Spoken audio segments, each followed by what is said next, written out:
Okay, on behalf of all of us at Columbia University, good morning, good afternoon, and good evening. Welcome. I'm Safwan Masri, and I'm Executive Vice President for Global Centers and Global Development at Columbia University. Today, we'll be hearing from Columbia University President Lisi Bollinger and Dr. Agnes Callamard, Director of the Columbia University Global Freedom of Expression Initiative. In a discussion that will be moderated by Professor Mark Mazower, President Bollinger and Dr. Calamar will share insights from their new book, Regardless of Frontiers, Global Freedom of Expression in a Troubled World. In 1948, the United Nations Universal Declaration of Human Rights proclaimed a vision for the exercise of freedom of expression, regardless of frontiers. While that vision may have been global, the laws and norms related to freedom of expression and limits on it have, before and since 1948, been established typically at the national level. But in today's digital world, national boundaries are being erased.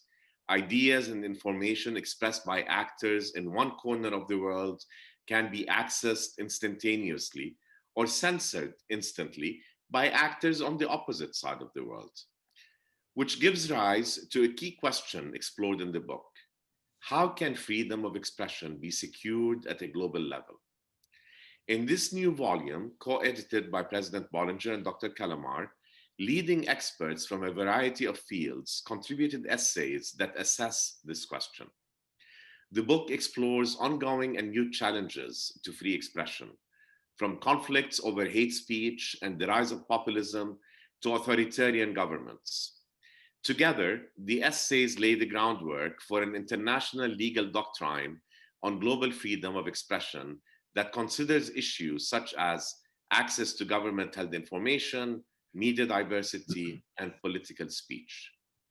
Doctors Calamar and Bollinger have, in this volume, arranged a colloquy that is essential for all of us living during this time of extreme pressure on the systems that undergird the values of free speech and the free flow of information. As we witness the law being weaponized and independent journalists silenced, sometimes permanently, it is ever more important to understand precisely what the global norms regarding the right to free speech are. How were they established and by what means? Who have been the essential players and defenders and why? How does a vision of universal freedom of expression play out in a world that is simultaneously digitized and interconnected, yet profoundly aware of and newly disrupted by borders and divisions? Regardless of Frontiers offers a comprehensive look into the evolution of freedom of expression and of information and how these rights have been interpreted, challenged, violated, and defended in disparate situations. One of the many achievements of this book is that the structure reifies the value of free speech in addressing and analyzing the issues from many perspectives and in a variety of settings. It puts into practice the very issue it is exploring. The book does not have any one agenda or solution or any particular worldview, but instead it serves as a reminder of the value of free speech itself. For those of us in need of hope, President Bollinger and Dr. Calamar document for us a world in which there are many, many defenders of free speech as a basic human right. And we come away from the book with a better understanding of the extensive nature of protections afforded this right. As the world risks renouncing previous commitments to freedom of expression, regardless of frontiers, serves as a timely reminder of just how much is at stake and what deserves protection. Our event today will be moderated by Professor Mark Mazower, Columbia University's Director of the Institute for Ideas and Imagination. The Institute opened at Reed Hall in Paris, home of the Columbia Global Centers Paris, in the fall of 2018 to connect scholars with leading artists, writers, composers, and filmmakers from around the world. Professor Mazower is the Ira D. Wallach Professor of History. He specializes in modern Greece, 20th century Europe, and international history. The author of a dozen books, he also comments frequently on international affairs and he reviews books for the Financial Times, The Nation, the London Review of Books, the New York Review of Books, and others. Today's conversation promises to be nothing short of very illuminating. So let's get started. Over to you, Mark. Thank you very much, Safwan, for that kind introduction. It's a pleasure and a privilege to introduce the two authors of this new book, Regardless of Frontiers. And I'd like to begin with a man who needs no introduction, President Bollinger, who has been president of Colombia since 2002, and before that was, of course, president of Michigan, and is, amongst other things, one of the nation's foremost First Amendment scholars. Each full semester, he teaches a course on freedom of speech and press to Columbia undergraduate students. He's the author of a number of books on this subject. In 2018, The Free Speech Century, which I'll come to, and he has no fewer than 2 books coming out this year, of which Regardless of Frontiers is one. So, President Bollinger, perhaps I can begin with you. I came at this book as a historian. Over the last 15 years, at the same time as globalization unfolded, historians became interested in the process, and they became interested in the history of international law and the history of human rights.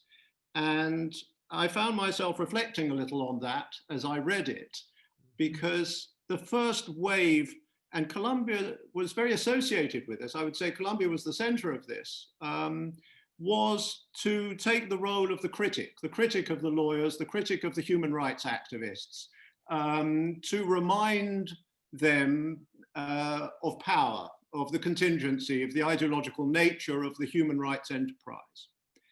And on reflection, of course, that was very much a product of its own time too, of the Obama years in particular. And over the last 4 or 5 years, the historians have, I think, started to question their own skepticism. For obvious reasons, the world has become a nastier place. One couldn't take for granted that one was being skeptical in an essentially tolerant environment. And reading the book that you and Dr. Callamard have edited, I realized that as we have become, I think, more conscious of the complexity of legal arguments and debates going on amongst human rights activists and policymakers, so the lawyers and the policymakers and the activists have been coming closer to us, because what really struck me about this book was its lack of naivete, its willingness to accept the essentially contested nature of global norms. The book seemed to me to do 4 things in one. There is a very useful conceptual clearing away of some misconceptions about what norms are, for instance. Then there is, I think, the core, which is, I wouldn't say encyclopedic, but to bring together an enormous array of cases, episodes, policies, documents, and to make some sense out of them. The great merit of the book is that it's sensitive to political conflict. It's not partisan. It understands that norms are contested and fought over. And then I think the 4th thing is that the book is itself part of its own subject. The book is arguing for a global jurisprudence, and the act of bringing all of this jurisprudence together is seen as contributing to that. So it is both a scholarly enterprise and an activist enterprise at the same time. And I think that gives the book a lot of its power. So I want to start with a simple question and then move out from that. And I think we would all like to hear from you in the first place, why you wanted this book to appear and what you think it does. Thanks, Mark. And those were extremely astute and profound, really, observations and questions. And thanks to Safwan for setting this up. I maybe it's helpful for me to say sort of how I got to this point. Uh, when I started teaching in 1973, and as a young law professor, I decided to build out my expertise, scholarship, and so on in the field of free speech, First Amendment. Actually, there was no First Amendment scholar, prior to about 1965. Harry Calvin at Chicago was really the first at any major law school. The cases around the jurisprudence around free speech and free press in the United States, as you know, and we've talked about, primarily derived from the 1960s and 70s, and the earliest ones go back to post-World War I, 1919. So the whole free speech, free press jurisprudence of the United States is really recent. It's no more than a century old. At the turn of the new century, free speech jurisprudence, scholarship, cases in the United States about the First Amendment are absolutely labyrinthine. They are an incredible number of cases and articles and so on. Virtually none of that sort of relates to the international scene on free speech and free press. All of that world of international norms and laws and practices and about freedom of speech and press around the world is done not by the First Amendment community of scholars, but by the international human rights scholars. And they're two separate worlds. They overlap, there's some comparative law, there's some exchange between them, but essentially they were separate spheres of expertise and knowledge. And my feeling was that this had to change, that it was an intellectual framework that would not match the world that was unfolding with all the forces of globalization, for good or bad, the economic forces, the communications technology forces, the movements of people forces. You couldn't now, with this new global set of problems and global activities and a global communication system, have these two separate worlds. So we needed to combine them. So that's just my own field. I think this happened all over the intellectual arena of, you yourself have been part of this generating idea of history as more global in focus and the like. So I'm just one of many. And the question was how to move a university in that direction, but the question also was how to move my own field and law. That's when we decided to set up a Committee on Global Thought, the global centers, and in particular, global freedom of expression. And I fortunately was able to hire Agnes to come in and to lead this. Then the question is, how do you take that problem of integrating knowledge in this new world and expertise and build it out? And Agnes has done just a spectacular job of forming a database of cases, of trying to have annual conferences with meetings of people around the world, of establishing teaching materials for people who want to teach about global free expression, and then this book. And this is the first of its kind, a tribute really to Agnes, as she has so naturally embraced this this new world and how to focus on it. And that's how it's happened from my perspective. From my point of view, I got into this because of feeling ignorant. And, that's not a good feeling when you're supposed to be an expert. So, so I hand it back to you and on to Agnes to fill Thank you. this out. Well, let me pick up a little bit on that, Lee, and I wanted to ask you a question about sort of confidence and anxiety. One of the things that you've made very clear in the free speech century was how recent the free speech jurisprudence in the United States was. 20th century phenomenon, post-First World War phenomenon. It's possible, I suppose, the 21st century will be the century of global freedom of expression. We're in something extremely new. there are countervailing attitudes towards that. One which many people adopt now, and in the literature of the last 3 or 4 years, for obvious reasons, the note of anxiety has crept in. Norms are on the retreat, liberalism is on the retreat, and so on. And on the other hand, there is an alternative posture, which you could say is one of confidence. Isn't it remarkable, when you look at the fine-grained detail and you go away from the headlines, how much consolidation has taken place in extremely unglamorous quarters, regional courts, technical organizations, that is discussed in this book, that suggests that although nothing is forever, some of these practices have won acceptance surprisingly quickly. So I suppose my question is, I read the book as cautious confidence in what has been achieved. Is that right? Should that be tempered in any way? I agree with that. That is, who would have guessed that there would be a regional court in Africa in a major case declaring that criminalization of libel is unacceptable under the essentially constitutional norms of free speech and free press in Africa. I mean, that's an amazing kind of thing.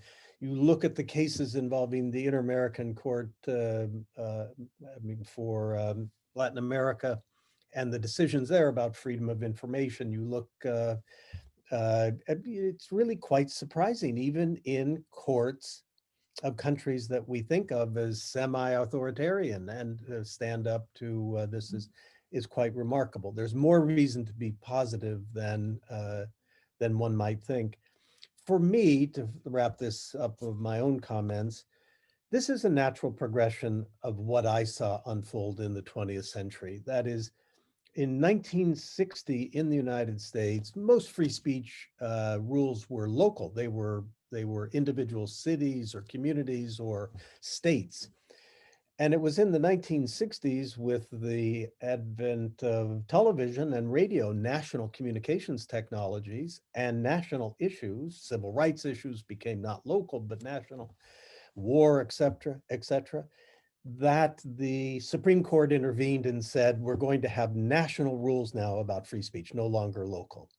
We're in the same situation now with a international kind of communication system, international problems, global problems like climate change, but no Supreme Court. And so the question is a fascinating one about how do you find some equilibrium in that world? And it's not surprising that there would be enormous tensions, pro-globalization, against globalization, norms that people fight about and so on. That's because it's very real and practical, and that's where we ought to be. And that's where scholarship and universities should contribute.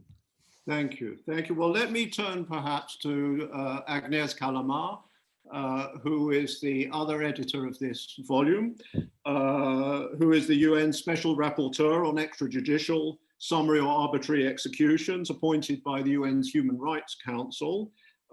She was the executive director of Article 19, a human rights organization, and she's currently, and since 2013, the director of Columbia University's Global Freedom of Expression Project, and since 2020, a visitor at the Institute for Ideas and Imagination, where we're more than happy, we're fortunate to have her.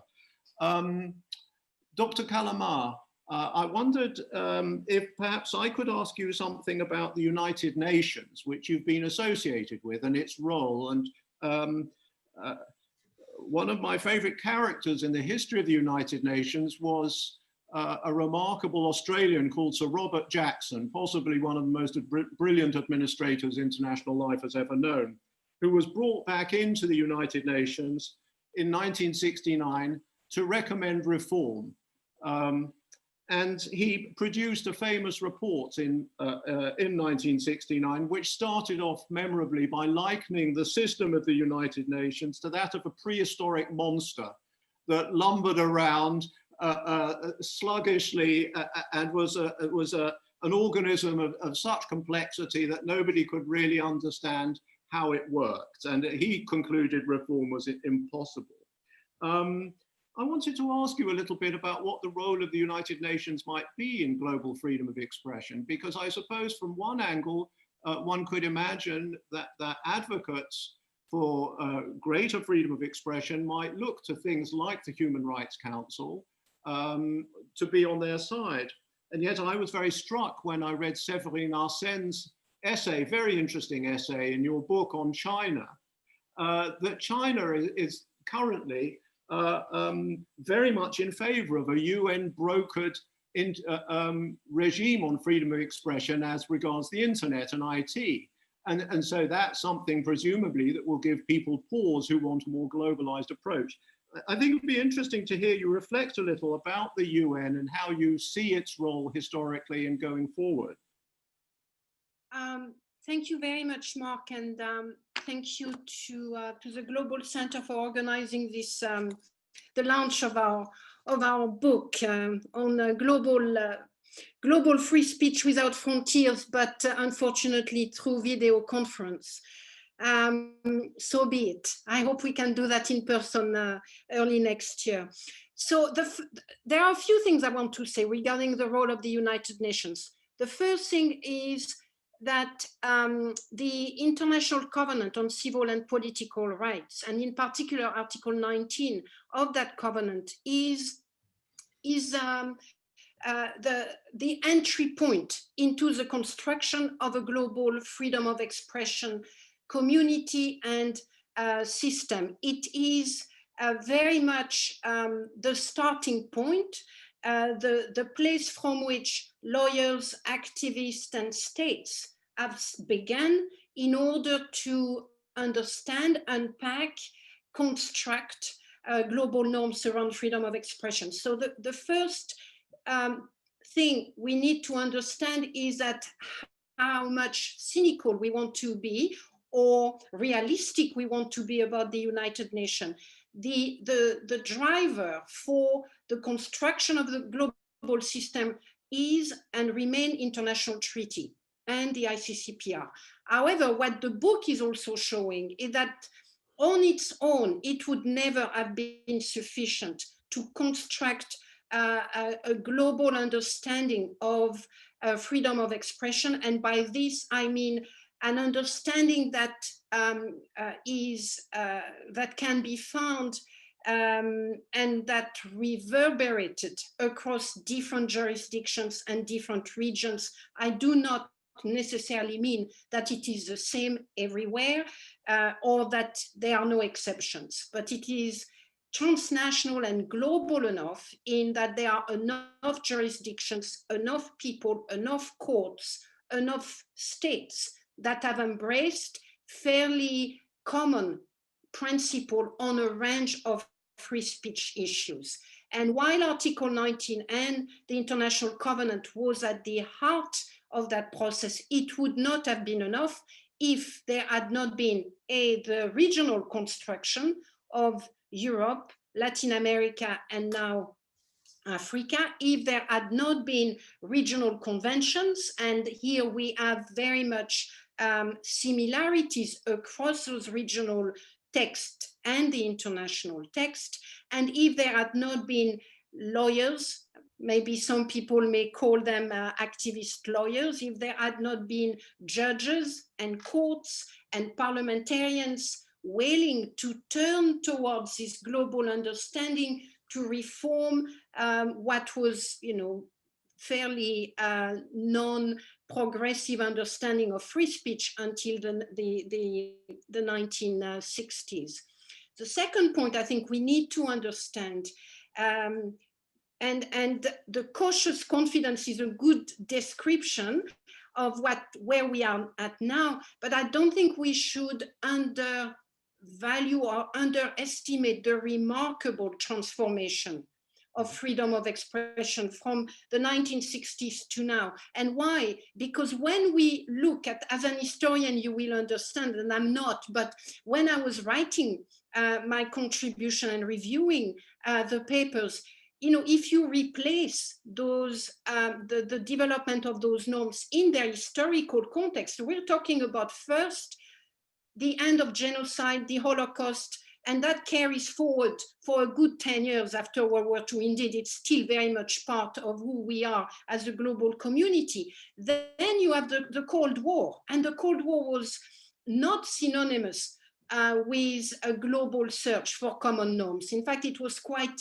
the opposite. Then you have the decolonization, very dramatic, very painful. You have the positioning against racism, against discrimination, against apartheid, which was a major cause of division within the United Nations. You have as well the in Latin America for several decades the dictatorship regime that were a very important element in the construction of a collective understanding of freedom of expression. So when you replace what has happened in that context, I think we need to acknowledge that this is nothing short of remarkable. And that is largely due to, as I said, lawyers, judges, activists, professors, dissident in Soviet Union, activists in Latin America, people who fought for and against colonization. All of those actors contributed, and all of those actors worked and acted within the context of United Nations. It was within, either at a diplomatic level, during conferences, or indeed in the search for instance, when the treaty against racial discrimination was being developed.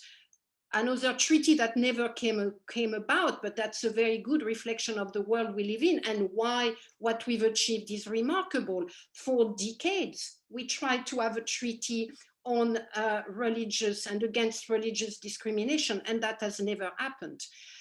So there are, when we replace those developments in that historical context, I think we need to acknowledge that where we are at now is quite extraordinary. And yet, yes, we can be cautiously confident, but we can also take a great deal of pride in what all of those individuals have achieved, and that has been done through the United Nations. So I am, I work within that system at the moment as a special rapporteur, so I am very well placed to understand its limitations, including when it comes to the construction of social norms on internet. Why is China pushing for a UN-driven process? Because the UN for China is the embodiment of national sovereignty.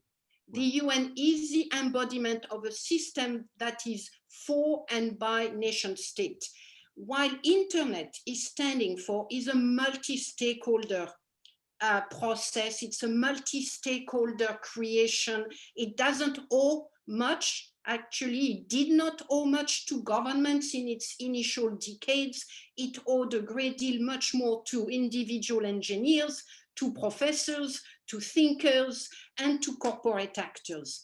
There are many people in the world who want to preserve the multi-stakeholder nature of that remarkable technological revolution, and they are fighting tooth and nails against a country like China, which is trying to force back national sovereignty over an instrument and a vision for our society that was meant to be without frontiers.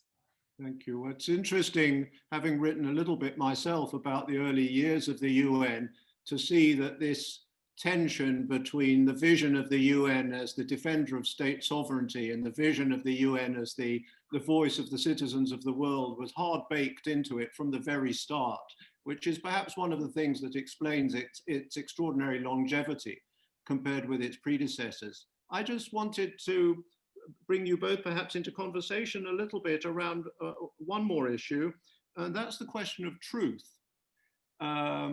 Attitudes to truth in all of this. Dr. Callamard, in your essay in the book, you identify 3 grounds upon which, broadly speaking, people tend to argue for the benefits of global freedom of expression. And the first one is that it conduces to the truth. It helps us uncover truths. And President Bollinger, I think this is rather your view. I was reading your Tanner lectures, and you have this wonderful quote from Oliver Wendell Holmes: "The best test of truth is the power of thought to get itself accepted in the competition of the market." And I thought to myself, you know, that's a noble thought. And how does that survive the age of Twitter and Facebook and social media? Can we still hold on to that as a rationale for global freedom of expression? So this is really open to both of you, and perhaps to talk to each other. I don't know if you have similar views or different views on this. Agnes, go right ahead. Oh my, I was hoping you will jump in. Look, before I answer your question, Mark, I just wanted to give credit to President Lee Bollinger, because he was far too modest at the beginning of this conversation.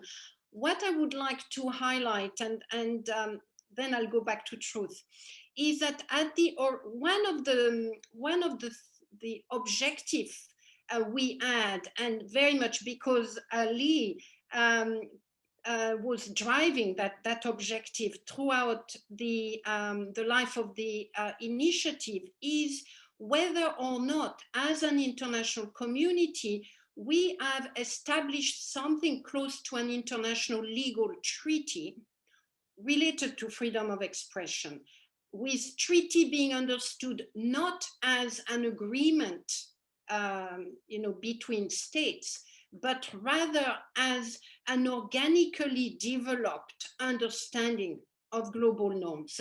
And Lee can elaborate more, but he was very much looking at how some of the US contract law, for instance, developed in the early part of the 20th century. And we were trying to see whether through this book and through the database, whether we could come up with a similar organically developed understanding of freedom of expression. We have not yet necessarily do so, because there is an enormous amount of work that this would require, but I think we are getting closer through the database and through the book to understanding that those global norms are not impositions.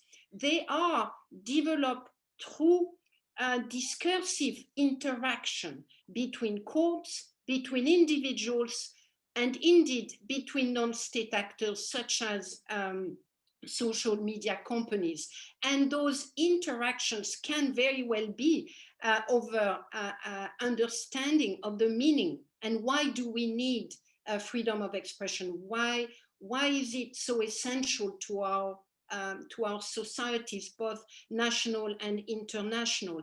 It is because of the organical nature of the process and of the outcome that I think, while we are in the midst of what can only be described as intensive normative conflict, particularly played out in the online sphere, I think if we take a long distance, which I'm sure you can do far better than I think we can see that this is part of the development and the emergence of some convergence. We're not there yet, but to imagine that we're going to stop and be in that stage for the next 51 century, I think is wrong. I think we are in the midst of looking for convergence. That's complex. It's eminently more complex because of the technology and because of the non-state actors. And as I point out in my chapter, because of the language.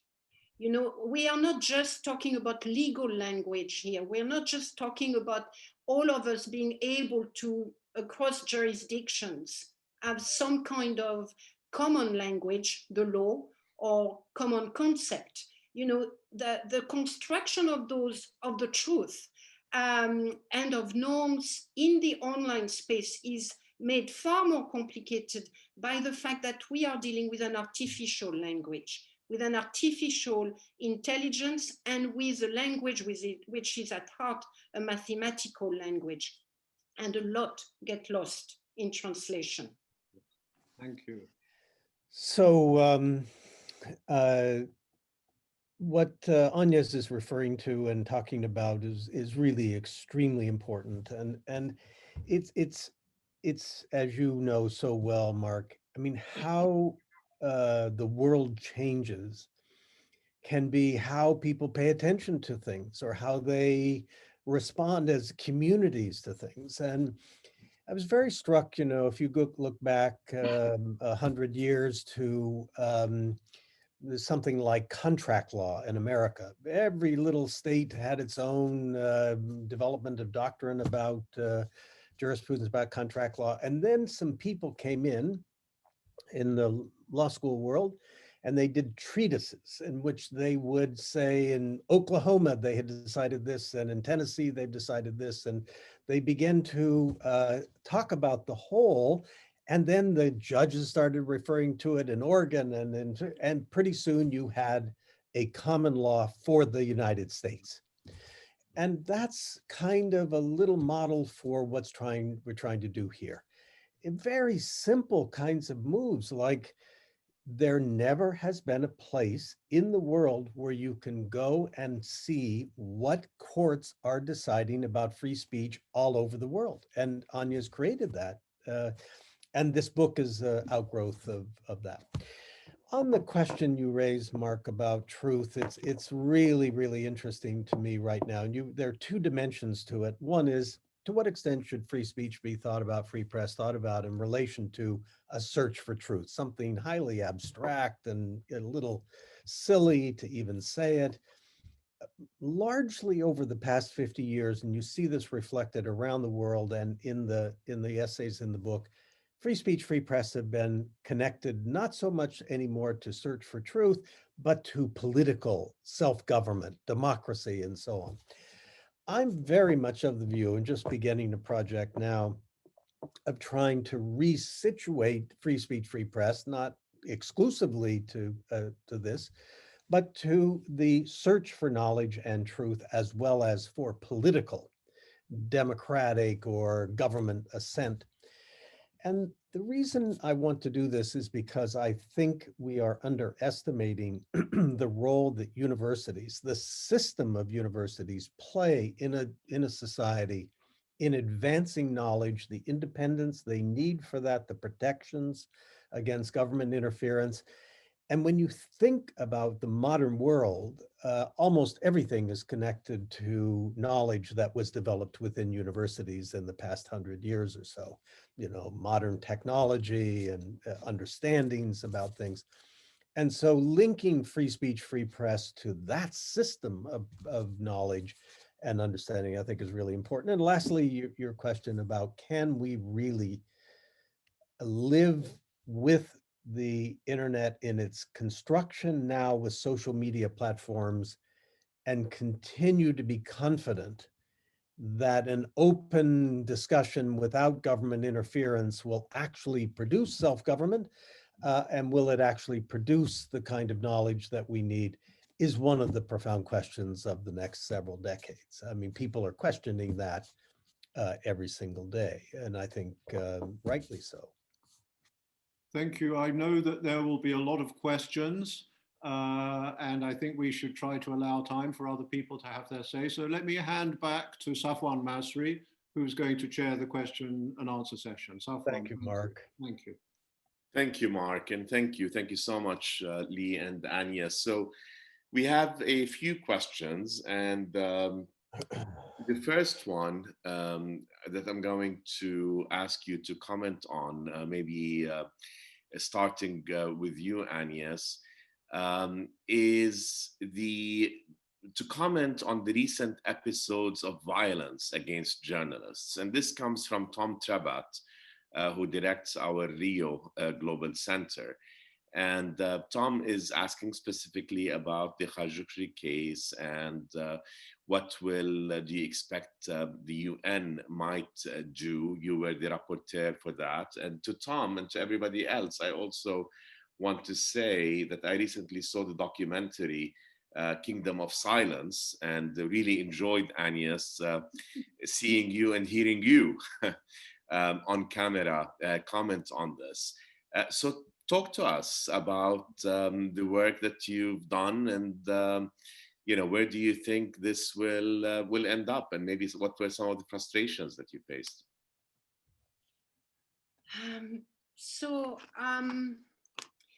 Of course, violence against journalists is the ultimate form of censorship. So throughout my work and my career, it has been an important focus of my work. It is not a very normative issue at the end of the day. It's one of it's one that requires political will to tackle, and it's one that demands an organized commitment towards protection and prevention. The case of Jamal Khashoggi stand out because of the brazen nature of the attacks and the killings, because of the cruelty involved, because it took place on the territory of another country. It was a state-sponsored killing, and it violated a range of essential values and principles of international relations and international law. I think what stood out with that case is the fact that maybe because Jamal was a US resident, maybe because he worked for the Washington Post, there was a generalized outcry within the international media community, within a range of actors, in fact, that has meant that it remained a crucial issue on the international agenda and forced the international community to confront its own willingness to turn the page and to confront its willingness to be complicit, if not in the killing, but in the impunity that is attached to the killing. And I think Jamal Khashoggi matters for many reasons, of course, but the case matters because it is the moment where a number of actors have said it's not good enough to institute an international day against impunity for crimes against journalists. We actually need to make it each and every one of us responsibility to fight it. That's what the international media has done repeatedly. That's what the documentary makers have done. That's what I have tried to do through my international investigations. And the story keeps remaining on the international agenda. And it's not only good for the search for justice for Jamal, it's good for all of the acts of violence against journalists. In my own work, my own investigation has highlighted, all of the problems and limitations attached to the impunity regime that is dominating, in fact, international crimes against journalists. It has also shown how ill-prepared we are as an international community to combat violence against journalists. We do not have an international instrument to investigate those crimes. So if a state is unwilling or unable to do it, frankly, there is no one else that will be able to do it. And that, to me, is something that we can address as an international community. We should not just be reliant on people like me to decide to do it. There should be a standing instrument, an international instrument that investigate crimes against journalists, dissident human rights defenders, crimes against freedom of expression. We should have an international instrument to do so, and we should have the capacity eventually to move towards prosecution. So it's one thing to uncover the truth, and it's extremely important.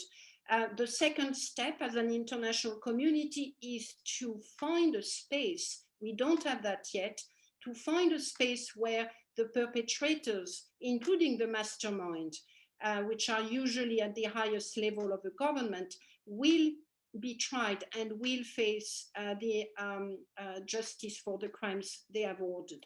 We don't have that yet as an international community, and to me it is incumbent upon us to really, as we are looking at the next iteration of that international system, we have developed a range of international norms, global norms, for a number of issues, and the book detailed them very well. But it is now incumbent upon us to move towards a far more implementation stage for the international community, and that could come through an investigatory branch, which does not exist at the moment. And just to highlight, to bring that back actually to the book, there is a chapter in the book on impunity for killings of journalists. It's written by Joel Simon and Elizabeth Witchell, who are both for the Committee to Protect Journalists and who led the international campaign against impunity. And they detail very well how when they started, there was very little awareness about the fact that killings of journalists had such a high rate of impunity attached to them. And it is through their work and that of local organizations and other international organizations that we have now an international awareness about the fact that freedom of expression, which is a norm that in many countries is being highlighted as central to our societies, and yet we are unable to protect the very actors who are making that, who are giving meaning to that norm. Thank you, Agnes. Thank you. Very, very helpful. And it's fascinating. I mean, it all is, of course, but there's the investigations, if you will, and the search for the truth, which is something you've been involved in. But then there is holding people accountable. And that's where you're saying we have the greatest sort of gap or lack of instruments. But even on the investigation part, I mean, it's fair to say that probably there was a lot that was mobilized in this case because of its high profile, because Jamal was a US resident and a writer for the Washington Post. But I know that you pursue also all kinds of cases that are much lesser known. Mm-hmm. Let me maybe with that turn to you, President Bollinger. And Malvina Liz Dobravdin is asking whether there are any legal cases that are pending that may be highlighted that could eventually serve as a precedent, perhaps, for the organic, what she's calling the organic formation of global norms on freedom of expression. Are there global legal cases that one should pay attention to and follow and learn from? So let me just say, Safwan, thanks again for doing this. And on Agnes and Khashoggi and that horrible set of issues, Agnes was incredibly brave in taking this on through her role as a rapporteur within the UN system. Incredibly brave, courageous, and really played a very important role in this. The Washington Post, wouldn't let this go, and that played a very important role in keeping it front and center. To me, it's, I mean, apart from just the abhorrent nature of what happened, it's a very good illustration of the practical problems to be dealt with in the modern world. 30 30, 40 years ago, somebody could say something in the United States, write a column in a newspaper, as Jamal Khashoggi did, and it could be very critical of Russia, the government. It could be very critical of other, and they wouldn't care. They wouldn't care because it wouldn't get to their population. Today, in the global internet world, everything gets, I mean, whatever you say becomes global. And that has created these tensions about foreign censorship of speech in countries, including the United States. So we have many examples of people writing things, saying things from the United States, let's say, publishing books, whatever, and then they're sued for libel in other countries, or they're prosecuted for crimes in other countries. The top executives of Google have several convictions that they have faced around the world because of speech that their platform has published. There's that. There's also that we need to hear more what people around the world say. So it's not just an abstract kind of thing. You would be, human rights, all of which we favor, all of us favor, but it's no longer just human rights that we are trying to preserve. It's the need to hear and to discuss and to think. I mean, if you think about climate change as the prime global issue, the only way that's going to be dealt with is by massive conversations, massive numbers of conversations all throughout the world over time. And so it's how do you work out a system of norms and rules and laws that will govern that? That's the problem. And the Khashoggi case is a vivid and horrific example of that. As far as modern or cases coming up, I mean, I just these issues about who controls the internet, what are going to be the how are we going to deal with a world in which there are very few private owners operating in a for-profit model, using so-called algorithms that have enormous impact on what it is that is heard, by whom, to whom, and so on. I mean, that is in the form of a rising set of problems that one should really pay close attention to. Anya's give us an example of a case that's in the European Court of Justice or in Africa. The First Amendment. I mean, in the volume, in the book, we are highlighting the journey taken by various decisions, and it is thanks to Lee's vision that we now have that database, which allows us to track down how a decision taken in the 1960s has been used in the US, has been then referred to in India and then in the Philippines and back to Europe, and how in each of those iterations, that decisions may take a different meaning, not completely opposed to its original meaning, but it may get localized, if I can say so. So one of the fundamental decisions in the US First Amendment jurisprudence is Sullivan versus New York Times. And that is one of the most cited decisions internationally.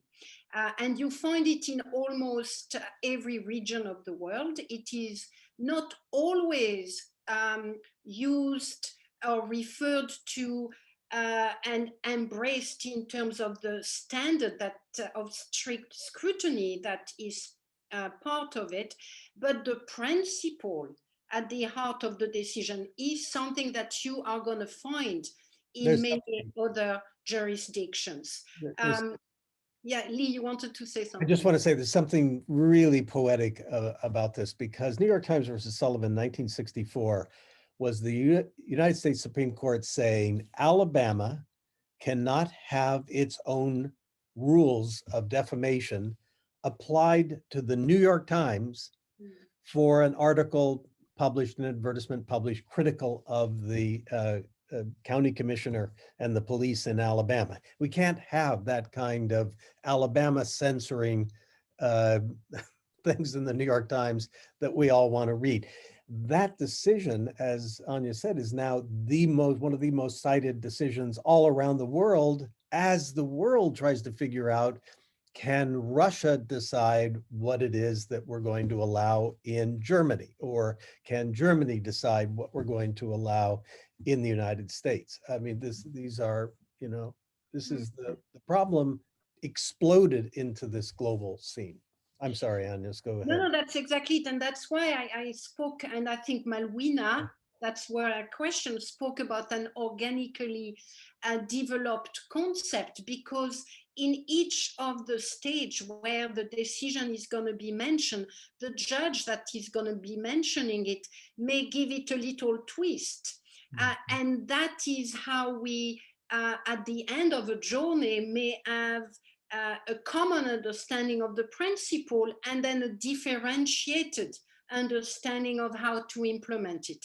So another example of that is Google Spain. It is the decision around the right to be forgotten. The notion that online you can actually be forgotten if the information that has been put online is no longer relevant, no longer has any public value, public interest value, and so on. A decision that has been taken in Europe and has been widely criticized, particularly in the United States. But when you study the decision, you realize that in fact, very quickly, for a controversial decision, extraordinarily quickly, in a matter of weeks and then months, that decision was then cited in other countries in Europe, in Latin America, in Asia. And in each of those citations, the principle that one has the right to be forgotten is acknowledged and recognized, but in each jurisdiction, that principle is going to be implemented differently. Either the court is going to ask that the source, the original source, be blanked out, or it is going to ask that the information can only be accessed into a certain jurisdiction, and so on and so forth. So that's an example of how an eminently crucial principle is acknowledged as having a global value, but how it's being implemented may take some distinctive local flavor. Thank you, Agnes. We could go on and on and on. And it's such a fascinating conversation, and seeing the two of you not only talk about the book, but really this incredibly important topic with all of its dimensions. So we might go over by a couple of minutes, if that's okay. What I'd like to do is bring together just some of the thematic questions into one question, and then to you, Agnes, and then pose a question to you, Lee, and one to you, Mark, if you don't mind. And you can then each share your closing remarks, any final thoughts. So, Agnes, there's a lot of comment about the United Nations. I don't expect you to address it all, but let me just try to bring it into focus. So one is from our colleague and friend, Ken Pruitt, who says that the irony of the UN's otherwise important free speech agenda is the way it muzzles its own senior staff who are on the front line with much to offer. Joy Fairbanks asks about regional agreements and organizations that are supportive or destructive in the UN's efforts. If you can comment on this. And then Julian Barnard also asks about the the contradictions perhaps regarding the United Nations and the US and its allies perhaps losing credibility around the world when they try to dictate and control international norms.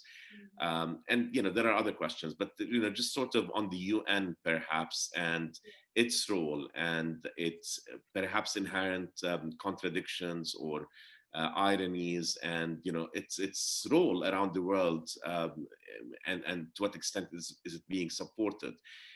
So before you answer that, let me pose the questions to Lee and to Mark.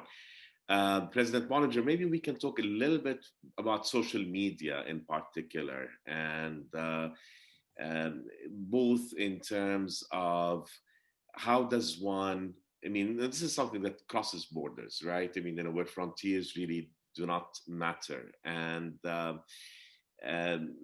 how, what do you anticipate will emerge? You see what's happening with Facebook and Mark Zuckerberg, and the power of algorithms that undergird social media platforms. Do we expect that things will emerge vis-a-vis social media that will regulate it, perhaps? I mean, I remember conversations that you and I had 10 and 15 years ago about self-regulation. Have we seen that? Do we expect some to come? And Mark, you've written so many great books. One of the ones that I've enjoyed them all that I've read, but one in particular sticks in my mind as we're discussing this, and that's Governing the World, where you reviewed sort of the role of international organizations and how they came into being and so on.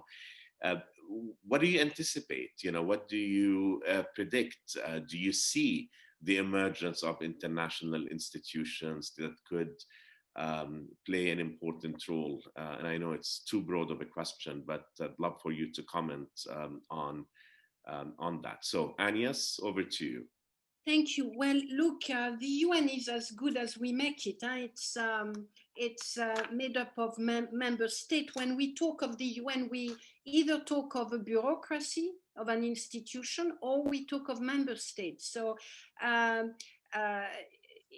when it comes to the members, at the moment, we are in the midst of a profound crisis over the international system. The conflict between superpowers have taken on an edge that we had not experienced for quite a long time, and we don't know, where it is going to go. I think in the volume we do try to interrogate how the post-World War II system, which has allowed for the creation of those global norm on freedom of expression, the fact that it is currently under assault or under duress, what is it going to be replaced with?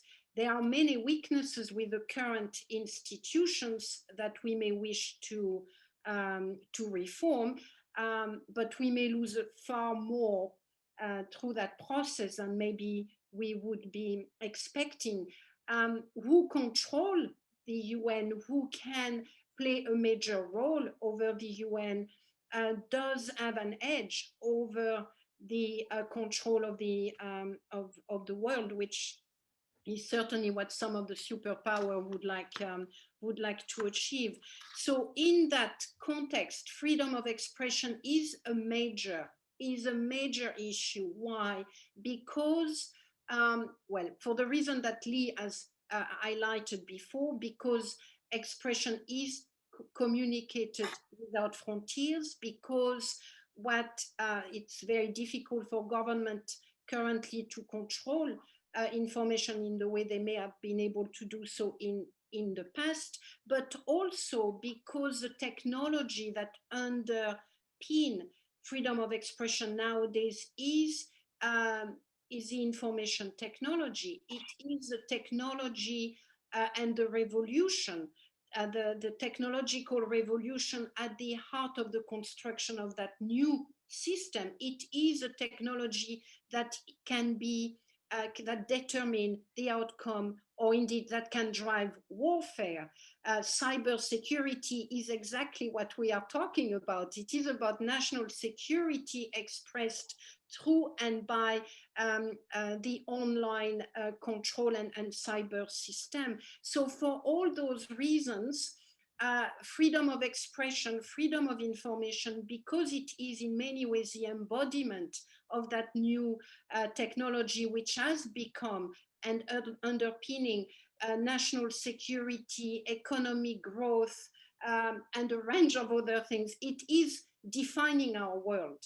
So the UN as the vector through which the control over that technology is being fought out is going to be very much a place of conflict for the years to come. That's why we need to be there. That's why we need to be present. But I have to say, while we want to fight, we also need to be fully aware that that institution need reforming.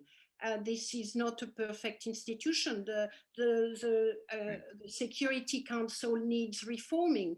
So we've got to fight and preserve what we have achieved, but we cannot do so by refusing to reform what has become way outdated. Thank you, Agnes. Thank you very much. Thank you for your contributions, and thank you for all that you do. President Bollinger, B. Yeah, so we have very little time, and of course these are immense issues. I would just say the way I try to think about this is we are entering or have entered into a very great debate in the world. And we're not going to settle this by some kind of inventing a global Supreme Court or a UN Supreme Court.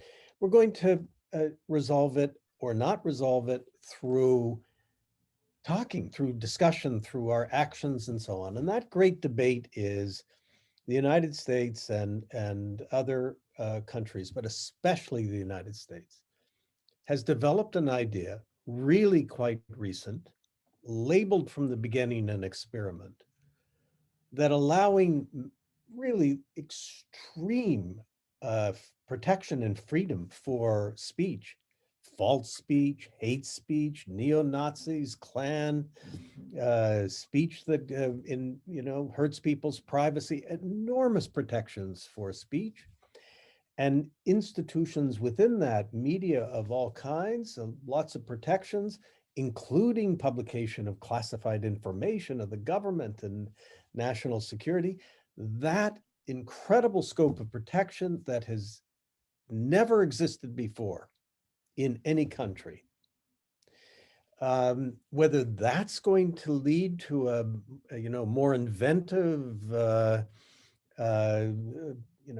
just and good society, democratic society over time, or as I had a debate once with the equivalent of the Attorney General of Singapore, or is that going to bring government by extremes, the elimination of a middle, distrust in government, violence and hatred towards each other, and a collapse of a society that you cannot live successfully in a world in which you allow that kind of protection for speech to exist. And instead, you need to have limits that respect the government. You cannot propagate falsehoods, etc. That debate is a serious one, and I think we need to engage it. The social media platforms magnify this enormously and are beginning to, cast doubt of those who are solidly on the first side, on the kind of, let's just call it the free speech First Amendment side. Is that really how this is going to play out? And has this new technology, is it operated in a way that will magnify the flaws in the experiment? So that's a question of enormous debate. When I look at this, I say, how do you establish policies, government, when you have a new technology of communication and you do not understand it well? It's incredibly expansive in its opportunities for speech, and that's great, but it also has these fears. Well, we do have an example, and that was the radio and TV broadcasting that came in the 20s, and the government established the FCC and a broad power to regulate. And that was upheld by the Supreme Court multiple times with lots of regulation, fairness doctrine, monitoring of the speech that happened. There's something in that experience that I think can be carried forward to this new world, but that's a really open question. Thank you. Thank you. Thank you, Lee. Mark? Sure. Future of the world in 1 minute. I just want to make Yes. three points, really. The first is that although we are facing unprecedented international challenges, I don't myself think it probable that we'll see major international institutional innovation. And I say that with regret because I believe in institutions, but I think that you need historically, well, historically you've had two things for that kind of innovation. First of all, you've had catastrophe, and not merely the knowledge of impending catastrophe, but actual catastrophe. And the second is you need a theory of institutional government. And I don't think we have either of those. The second thing I think is the UN will survive for the reasons that we've discussed, that it can serve a lot of different needs, and therefore it will always remain the ambivalent, ambiguous organization that we know. And the debate and the demand for reform of the UN started at the beginning and will go on for a long time yet. But I take the Robert Jackson view of the United Nations. And actually, the third and last thing I want to say is it seems to me, thinking about 200 years of international life, international arrangements in 1815, in 1919, in 1940, compared with those, we live in a situation of unbelievable complexity. And complexity seems to me to be the condition. I mean, we just live in a landscape that nobody can get their head round. They can't get their head around it institutionally. They can't get their head around it technically. There's a wonderful bit in the book about terms of service agreements and what light they shine, the reality of the rule of law. So that it seems to me if there's one thing we want to try to encourage, it's thinking about ways of making this complexity comprehensible, of getting beyond technicalities, finding new ways to do that, new ways to make all of this comprehensible, because that's the only way I think that there's any prospect of changing it, really. Thank you. Thank you so much. Thank you, Mark. Thank you, Lee. Thank you, Agnes. Thank you to all the participants and those who posed questions and listened in. And thank you to all of those who worked very hard behind the scenes at the Paris Global Center in putting this together. This was so incredibly rich. It's a great book. Congratulations. And I know it's been published by Columbia University Press and will be released in early February. So I encourage everybody to get their hands on a copy. Thanks very much. Bye. Thank you. Thank you. Thank you. Bye. Bye.